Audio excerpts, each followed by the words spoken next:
الصافات أمبنا ولنودي. أعوذ بالله من الشيطان الرجيم. بسم الله الرحمن الرحيم. والصافات صفا فالزاجرات زجرا فالتاليات ذكرا إن إلهكم لواحد رب السماوات والأرض وما بينهما ورب المشارق. بسم الله الرحمن الرحيم. والصلاة والسلام على نبينا محمد وعلى آله وأصحابه وسلم تسليما كثيرا. سبحانك لا علم لنا إلا ما علمتنا إنك أنت العليم الحكيم. أستغفر الله الذي لا إله إلا هو الحي القيوم وأتوب إليه. اللهم انفعنا بما علمتنا وعلمنا ما ينفعنا وزدنا علما. ليكاري سوية هجرية باكلي أني كمناني أني بناني شهر الجماد الآخر نيني هجرية سانكر وورنا بسويني أفولنا ميلادي نصاروك جاتي بافلاني مغاني فلا سانكالو تاني فلانا بسويني مغاني دورنا أمبي باكو جيكوروني غلو فلا مسجد سلام كونو تفسير سورة الصافات وهي مكية. هي سورة الصافات كتفسير دامنة سورة إنجينا كتيرين توم مكة سيجدلا ويا سورة ما هجرك. أنا عبد الله بن عمر بولو على كجي كابوانا فاما قال كان رسول الله صلى الله عليه وسلم يأمرنا بالتخفيف ويأمنا بالصفات. كتيرين تنبي أولونيا مريا نوبي سلين مغوية وكسلين نغويا متيرين تنبي سلين أولوية نصفاتية. معنى وقت دولا سورة الصفات تيرين باكلا سيبوني. بسم الله الرحمن. أعوذ بالله من الشيطان الرجيم. بسم الله الرحمن الرحيم. أمبني سورة كلاين دامنا ني على تغنيمان بي نمبي أكلاين دامنا كباريكا نيني على تغنيمان بي أني كدمين ني على ينا تغنيمان بي. الرحمن جو رحمة واشيا نيما الله بولي نيما يروالين تيجي عليه. الرحيم نيما الله سبغا دي أكا جوما كريكريالي كمؤمنون يالا يركو وكان بالمؤمنين رحيما. أفناي نيما يروالين دي على بنيما يروالين من كمؤمنون. وصفات صفا على قولي كالناني ملكيوية نوبي صفاكي على كورو على في نوبي على كنيامرو كومبو سرافي وقتمي. أنا عبد الله بن مسعود بولو قال وصفات صفا وهي الملائكة. أقوم ملكيوي دو وقتمي نوبي صفاكي على في على كونيانا بوليلا ni alabu nyamradi ko munye nubake. فجاجرات ججرا وهي الملائكة. فني ملكيون دي نوبي كبا نغو سما أنونا نغنى على يوم يامر يقول كمين سما كنينبو. فتاليات جكرا وهي الملائكة. أفني ملكيون دي تمامي نوبي على كقرآن كلا كلاشي تشيدوما. وكجا قال عدد من أهل العلم. عبد الله بن مسعود يمين فوتي دوني كبغا جاتي وروين نين فون نين تشودلا وأن هجيفة رضي الله عنه قال سمنا هجيفة ملك جيك وما قال رسول الله صلى الله عليه وسلم أقول لك تشيدين ولك ترونا كسبك فضلنا على الناس بثلاث وتشيدين كمانتون على ينفس من جاء موتو كنفين سبعي جعلت صفوفنا كصفوف الملائكة على أنك صفوك كم ملكه كصفا نمبر كلك أمبر صفا كتشومي نمبر سالي أمبر صفا كتشومي على يتشيدن كمانتون كصفوك كم ملكه بصفا تشومي نيفولي وجعلت لنا الأرض كلها مسجدا فلنا على يدعو كل فم بكتشيدن كمانتون ما مشيريه فلسلانكو ulu wakati salliro kelende buboro ni salli wakati sera fo kaka salliro inde nyina kata salli me cire kam manto dugu kolo fambe amma misiriye salli wakati soro yoro ni yoro nyaate sobe dale ma yoro mi ikam misiri bi boro dagara ka salli dugu koro senema yoro ni nyofulanna sabana وجعل لنا ترابها طهورا إذا لم نجد الماء سبنا دوغو كولو كبغو على يوكي أما سنيا فيني نما جيسو ni mo min be yoro mi ko kono nawla salli wakati sera jiti bolo salli jitila ibe tayammamu ke kasalli ni janaba bila jiti bolo ni be ko ibe tayammamu ke kasalli ala yechiden kam manton kere kanin fe sabaka anye wani Jabir ibn Samurah radiyallahu anhu qala Rasulullah sallallahu alaihi wasallam kadi samina Jabir ibn Samurah malaka je kabwama ko ciden ko ala kataruna kisibaka allan tasuffuna kama tasuffu al malaikatu inda rabbihim ciden ko yala silamu naw be salli ate aka safu kewa kumi malikaw bu ka safu ke chogomi alafe qulna wa kayfa tasuffu al malaikatu inda rabbihim sebo ko lu ko cidema malikaw bu ka safu ke chogodi utigi alafe qala sallallahu alaihi wasallam ciden ko lakatanuna kisibaka yutimuna sufufa al mutaqaddimatan wa yatarasuna fi safi akum malikaw ka safa chogo alafe ulubu ka safa folo de dafa safa folo uboke ka dafa de o kofe be gere nyogon na safa lafuna wala donc ni fana de nyini nembe silamaw fe nu be salle o ka safa folo ka dafa folo sani fulana ka damina ni folo dafara fulana fana be damina ko dafa kata sabana na epi hadama don ka gere nyogon وقال سدي وخيرهم معنى قوله تعالى فجاجرات ججرة أنها تججر سحابة نوكو فجاجرات ججرة ملكيا منون بكبر نوكو سما ni ala yunya maria ku ka sanji jigi yorominu ba sama kadai wa qala Rabi' ibn Anas fajajirati jajira ma jajara Allah ta'ala anhu fil Qur'an min Arabi ibn Anas fanako fajajirati jajira kwa kure munye kola ye bagabagali ko mununke bagabagali mununke Qur'ana kono wakaja arwa Malik wa Jayd ibn Aslama nin chogola Malik fana nin fula ka bo Jayd ibn Aslama bolo ko fajajirati jajira ko oyede alaka bagabagali mununbe Qur'ana kono minye huje fata ya tafsir minna tafsir kala chama mbodeka ملكا منون به كبانو سما فتاليات الذكر قال سدي الملائكة يجيئون بالكتاب والقرآن من عند الله للناس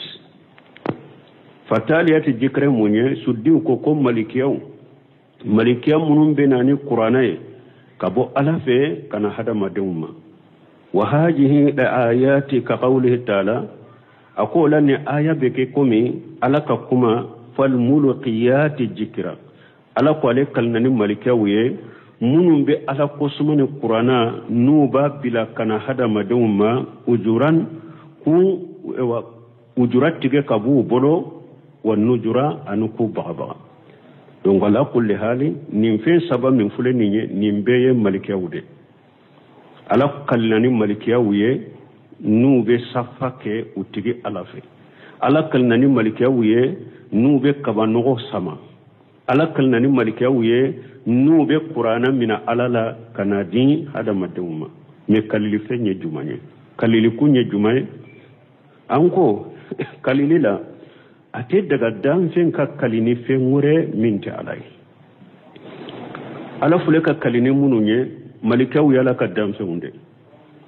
hada mada ate daga ka kalini fe ngure minti alai ciren ko man halafa bi ghairi llahi faqad ashraka akuni mo ni kalini fe ngure minti alai iya fulana far alaka man kana halifan فليحلف بالله أو يسمت هذا سورة لا تشيرون كن مؤمن بكالي إكلني عليه وبيداده وبيكيداده donc atebdi be damfen ka kalini fengore minte alay minni damfen kalani fengore minte alay ika kalile be chogo ya fulani nyogonje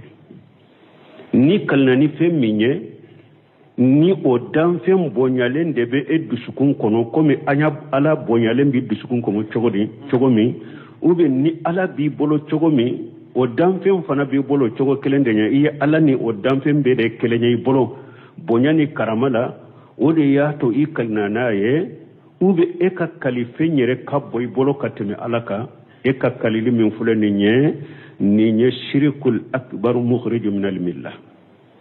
nimbeke fulanka fo yakumba bade nabi labo silamiya kono me nabi bolo ekal nani damfenye me e bolo ala de kabbo ni fembeye ala de kabbo ni fembeye me nin damfe min fulene nin kalna naye nya bonya de dro kakalinaye me ala kabbo naye ala kabbo idusukun kono katemaka me ikal nani afana ye puru kabbonya de ka karama nin kaliliye fulanka fo ya fitine mana sirado nabi sama kata fulanka fo ya kumbaba ma junubu bade bi kanna fana haramu do atebbe donc nambora woro lanko ala kalani no damfe undude ala adagara aleka kalni fenye minya jia akadamfe unna bunul qayyim ya kitabu dira ni fana ka tibyana fi qasimil qur'an ni ala kalna ni fengo fenko ni damfe unna obe o femma sina bonyana karamada ila ala kalna ni fengo fenya ka damfe unna o bayira o femma sina bonyana karamada ira ala fe wodi ato ala be kalinai donc daga la ka kalini fenya ka damfe unne minya jia mi hadama de ni ebe kalile harafu ye sabare billahi wallahi billahi tallahi kalile nununde o har munum ba fo onkal nani qur'ana ni kala nyini yede aya munum be qur'ana kono alaka kuma min be qur'ana kono onkal nani qur'ana ni kala nyini ode bashi to ola parce que kuma min be qur'ana kono aya nunu munum be qur'ana kono alaka mangutu de do adagaray ka kalni alay adagaray ka kalni alaka toye adagaray ka kalni alaka mangutu de qur'ana alaka kuma de alaka mankutu de do ni kala nyini alaka kuma min be qur'ana kono kala ni ode adagare ka kala ni qur'ana min kala ni qur'ana ni e kala nyini yede gafew de ani papier e kala nyini yode ulu ye damfe de te kala ni ulu ye me aya nunu munum ba kono alaka kuma min ba kono o yalaka mankutu do adagare ka kala noy me kalili sugu min be hadama do ndo bolo ko anka kale qur'ana ka anka ankan tegera ka qur'ana ka kale lesirito la dina la o te kalilire lesirito la dina la ko ankan tegeda qur'ana ka kale lesirito la dina la nkalla ni qur'ana ni kala ni ko ne ayawde ani alaka kuma min ba kono adagare ka kanu alaka mankutudo men ni kala ni ne gafe unde ani papier wude wulu ye damfe unde te kanu we ki tegeda qur'ana ka ko be kalini qur'ana lesri tola kalili koni harafu yere billahi wallahi billahi tallahi donc ala kalini malikiyaw ye o dagara alaye kali kunye munye inna ilahakum lawahidu ala kanani malikiya wuye kale kunye munye mana ala hayira nkal nani malikiya wuye hada madun awtigi ala ye masakelen pewde inna ilahakum la wahidu ala kelen pewde masami ni bato tinyala makka kaka kenai kakaye na manka ke damfe ngure shiye waye ala de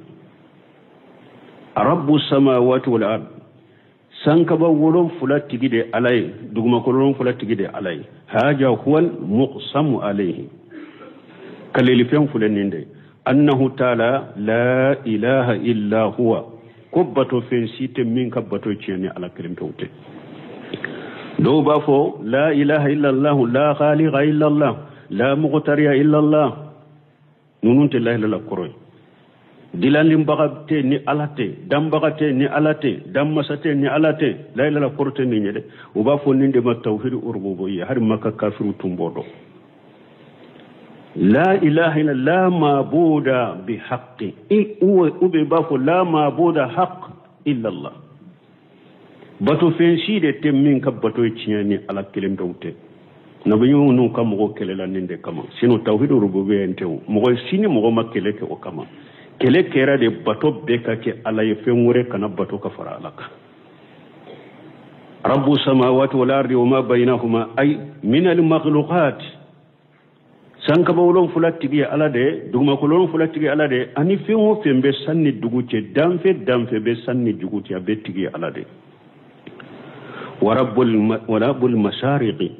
bo yoro tigi ala de ala ye bo yoro fo munna ama eba bin yoro fo parce que ni bo yoro fo ra doro o be bin yoro fo na yirila o dia to ala ma bin yoro yin fo ka faraka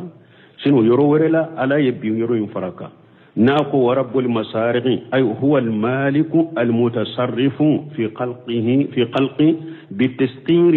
bitasqiri bima fi min al kawakib sawabiti wa sayarat bo yoro tigi ala de bo yoro munu ni e wad dolo be boye dolo munu be sabatu nola ni dolo munu be poli tabdu min al masriqi wa taqrubu min al maghribi dolo munu ni tile munu ni kalo munu nu be bo ewa koronfe u bo yoro la u be tabitile binfe waqtafa bi jikr al masariqi an al magharibi ala yawsake ka bo yoro fo nama bin yoro fo lidalalatiha alayha parce que ni bo yoro fora durabe bi yoro fana yirila har no ma fo kafaraka wa gari sarraha bi jalika fi qawlihi ajja wa jalla ala yofo yoro wore ka jeya musammin ka bakurta reno yoro wore la ko falau uqsim bi rabbi al-mashriqi wal maghribi inna la qadiruna falau uqsim bi rabbi al-mashariqi فلو قسم برب المسارق والمغارب إن لقادرون أنا كوكو عليك كلنا ني بو يرو يو أني بين يرو على دبس فمبلا وقال تعالى في آية الأخرى آية وركن على رب المشرقين ورب المغربين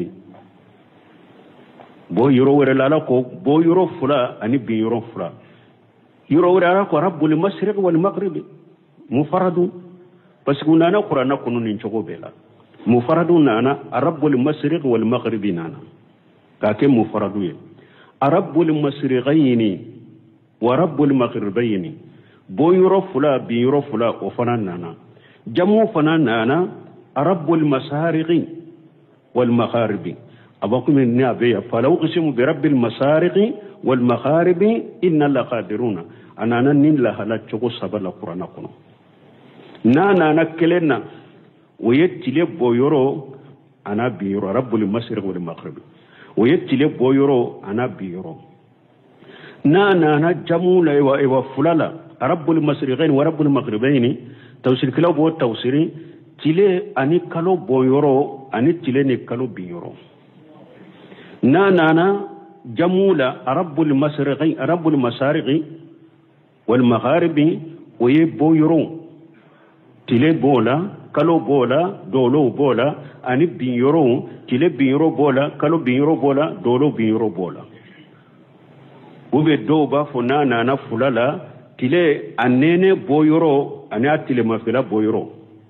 tile nene boyoro ana tile mafila boyoro ani kalo nene boyoro ana tile mafila boyoro donc nunu fana be fara ɲɔgɔn ka kurana la nin cogo de la u bena mufaradu la u bena musanna la u bena jamu la إنا زينا السماء الدنيا بزينة الكواكب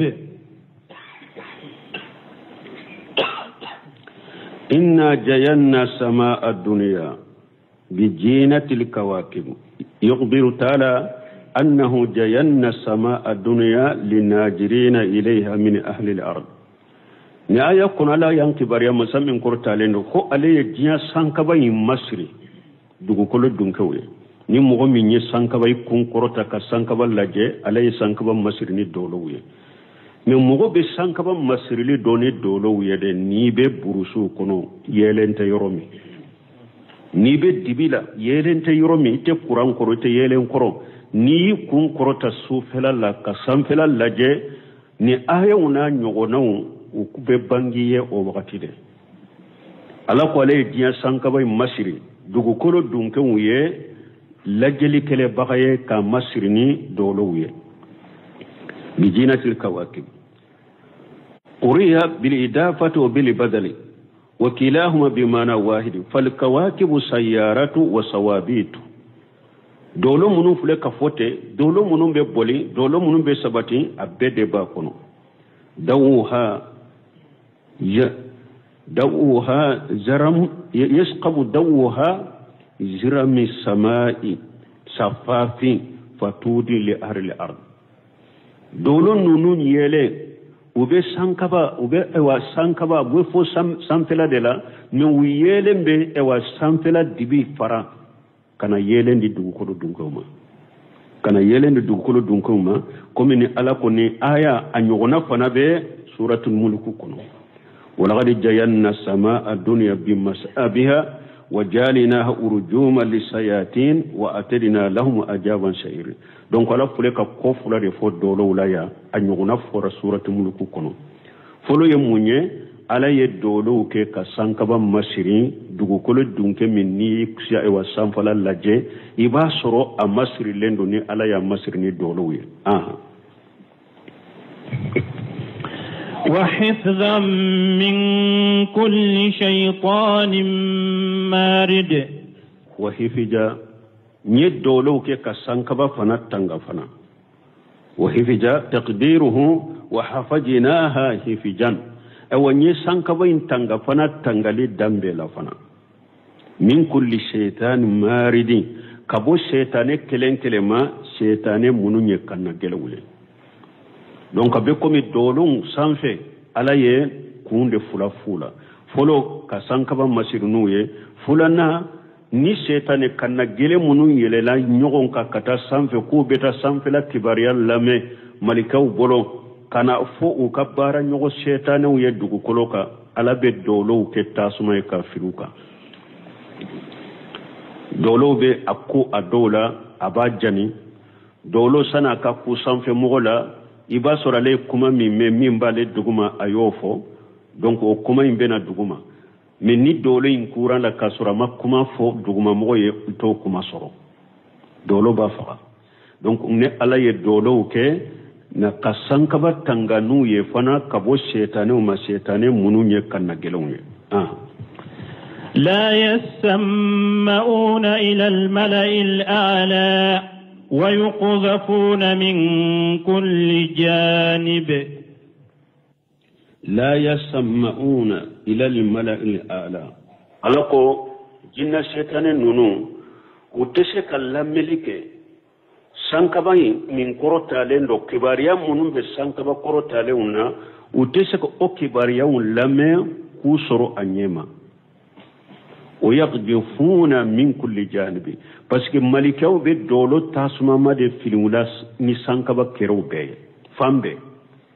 dolo tasuma lama be filula ni fambe o de yato uta soro kata sankaba ina ku be sigiye kala melike dolo de be fambe nu be dolo filila ku ge دحورا ولهم عذاب واصب دهورا نوبوغ دولو بفلولا فامبي نوبوغ ولهم عذاب واسب أوان جن شيطان فنا لا جاببو يفنا لا غرا لا جاب من دوملندو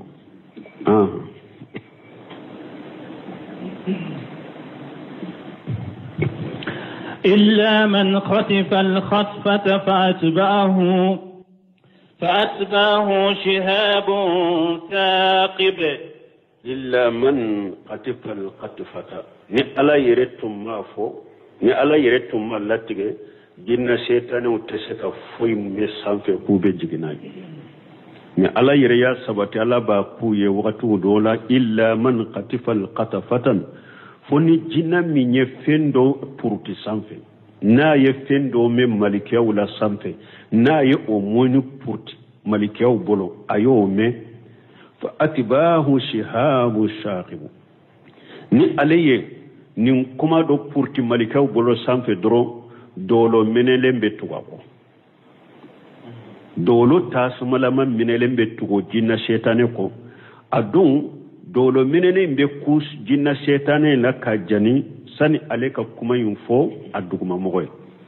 adula sani dolo menene inka ale soro kajani ibasura ale ye kuma yunfo mimba duguma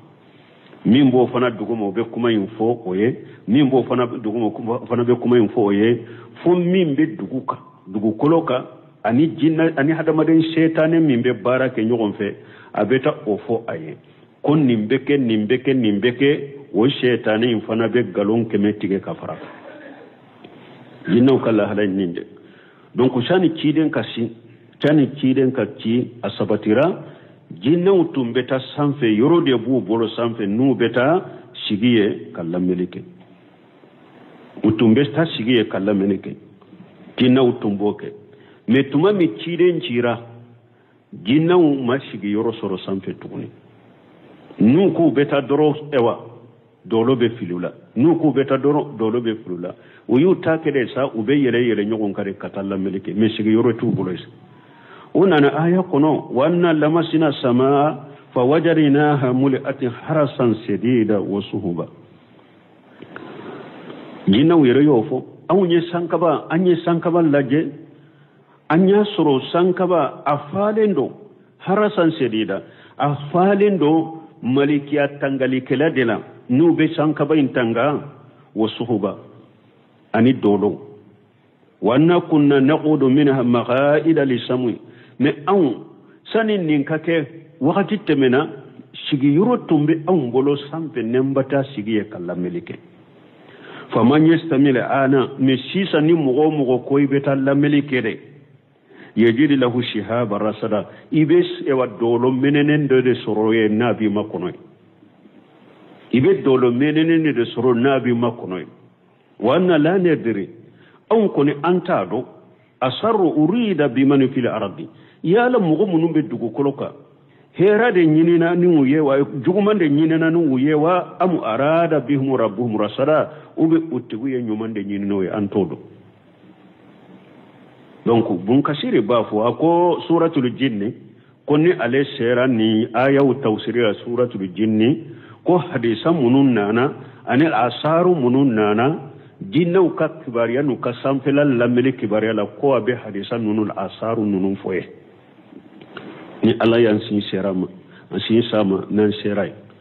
donc ko dondola ko jinnaw ko utumbeta komine aya min fulene jinna utumbeta sanfe ka korochani ciden kaci sigi yoro de bu bolo sanfe ubeta sankaba ka ko lamme ka jiginuye metuma mi ciden cira ala ye sankaba kerebe fam malika korochili kalawla nube sankaba intanga e pisa dolo de be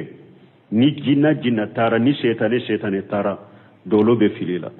sigi yoro ti bolo tuguni ko be sankaba ka kibariya lamme tumamu ninkera jinna utara shetane bayim fe utara shetane fe ukon ninko kera de awon sigi yoro tumba mbolo samfe ambeta la melike me sisa ni mugo tara samfe dro samfe la fambe korosilende do ibe dolore menenende soro abi makono anta do ninkera muin kama yala dugukole dunke torare la nyinina nu yewa ube tigi ala ye herade na nyinu nu yewa antaro ko koni bede tuma minin fora setane setane ko akwaya ayala dugukolo kan ni make foi kama kodo de kera aya nyanyini akayala dugukolo ka kodo de kera ko jinna uncharla dugukolo bo nyanyini le radro unana chiden na makka tamaro fro dola tamaro $2 ciden bake kakala o be suratul ahqaf kono o fana be suratul ahqaf komo jinna unana uya soro ciden bake ka qur'ana kala donc uya do sisa ja ciden ka ciri sababu de kera sankaba kurusila pour mimbe di ciden ma qur'ana mimbe jigi wa hum mimbe jigi ciden ma fen kana nyagambala galon kana doala wodi ya to sankaba kurusira atangara donc nu hadisawu ani asaru munun nana nan sera bun kasire yoro min fo abu foye donc jinna ko ni tumbeta lameli ke sanfe mais depuis ciden cira dro tigira wala mais atora munye ona na hadisa wala ciden yere hadisa na ta ko jinna shetanu be yere nyogon kate ka bolon ko nu keta ko kata sanfe ko nu beta sanka ba kibariya wala me bon kunu ye mun purti malikaw bolo ko alla medro ko medro dolo be tubako min be fo sanfe adu dole be ko ala sana ka kuma info aduguma mogoma ni dolo kuna la ka jani sana ale ka kuma injigi o kuma te jigi tugune o kuma beta kuda mais min be afo abe sanfe na ye sanka baka kibariya min purti na yo me ni dolo fililana sani dono ka kola ka jani na ya sora ye kuma infa duguma mogoma o kuma inde bena duguma uni mori munundo setane mununi doma munumbe baraka nyogon fe sabeta fuye ufana be galon kemetige ka faraka فاستفتهم أهم أشد خلقا أم من خلقنا إنا خلقناهم من طين لازب فاستفتهم ala ko cede ma mo munum bake kasaka kunun nan kariya mun yininka ahum asaddu khalqa am man khalaqna ya la ulude kadalika gelewa ubenne ala ye danfe mununda ulude kadalika gele katimu ulutaka ne ala ye danfe mununda ya la ulude dalika gele katimu ulutaka ulude taka ka gele oye danfe unjumai sanka bolon fula duguma kololon fula ani min be sanni duguce malikiyaw shaytanu hada madim ewa danfem bele bawto yala ulude kadalika gele nunu nyewa ube nunu de kadalika gele uluye abe komini ala ko aya warakono la khalqu samawati wal ard akbar min khalqi an-nas walakin akthara an-nas la ya'lamun ala ko sanka bawdon fula dalin duguma kololon fula dalin akko ka gele kateme hada maden dalika de mais moko chamante ninde do donc a unyininka nunu be saka kunun nan kariya unyininka yara ulu dali de kagele ba ubenne ala ye danfe mununda ulu de dali kagele katame uluka ala ye danfe mununda ulu de dali kagele katame hadama den dali ka ki da kurai lahara o ko fi ala nanu kibariya alayuda kabo fella fulen minna ثم بين أنهم خلقوا من شيء ضعيف وكفى لنا نبانge ko hada maden dara kabo fella fulendo dela faqala alako inna khalaqnahum min tin lajib alako ne alay hada madunda kabo bogo dela bogo mi na be noro nyogona ani ni bolo doala na be noro bolola lajib yeninde ne hada madenda kabo bogo dela bogo mi be noro nyogona ani na be noro hada maden bolola lajib qila هو الجيد الذي يلتجق بعضه ببعض كبغو مني أدوب النور أدولا وقيل هو اللذيذ الجيد وقيل هو الذي يلجق باليد دوكو كبغو مي نا بولين دو نيغو نا كوا كاني دوكو بغو مي نا بنورو بولولا عبد الرحمن ساري ينيم فلان نادي lajibi min be noro nyogona lajibi na be noro hada madem bolola ni ka bolo kwala hada madin dara kabo nimbuko sugudela بل عجبت ويسخرون وإذا ذكروا لا يذكرون بل أجبت ويسخرون بل أجبت بنكسيرك يا محمد بل من نونا نغنى توسير لا أبي حديثة ولا نوباف محمد باشي تالا وني آيات نغن ولي ni ala ko kana ciden ka woleli ka ayre ni nyogon ce kuma ayre be nyogon wole chogomi ni nye kibariyali de ni be kibariya fo ka muhammadu togo fo puru ka kibariya do de fuye bashi tola mais ni ciden yere be balola de ni ba wole kana wole atola aya nye ode ni be ciden wole kana wole atola kuma wu yere be nyogon wole chogomi mais ni be kibariya de fo ka togo fo bashi tola odi ato bu mas'udu ko